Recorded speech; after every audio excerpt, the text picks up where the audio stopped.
সজনে ডাঁটা যেভাবেই রান্না করা হোক না কেন খেতে খুব ভালোই লাগে। আজকে আমি তৈরি করব বেগুন আলু বড়ি দিয়ে সজনে ডাঁটার চচ্চড়ি। এখানে 5-6টা বড়ি নিয়েছি। বড়িগুলোকে তেলের মধ্যে ভালো করে ভেজে নিয়ে তুলে রাখছি। তারপর ওই তেলের মধ্যে আর একটুখানি তেল দিয়ে তার মধ্যে দিয়ে দিচ্ছি 5 ফোড়ন ও শুকনো লঙ্কা।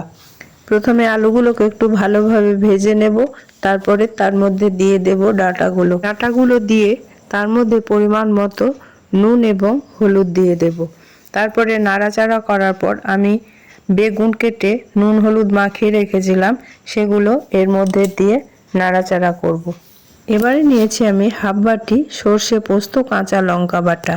এগুলো দেওয়ার পরে ভালোভাবে কষিয়ে নেব।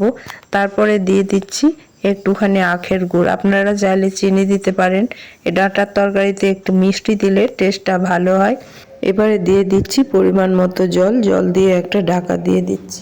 2 মিনিট ফুটে নেওয়ার পর তার মধ্যে দিয়ে দিচ্ছি বড়ি দিয়ে আবারও ঢাকা দিয়ে 3-4 মিনিট মিডিয়াম আঁচে রান্না হতে দিলে তৈরি হয়ে গেল ডাঁটা চচ্চড়ি। রেসিপিটি আপনাদের ভালো লাগলে চ্যানেলটিকে সাবস্ক্রাইব করে আমার পাশে থাকবেন।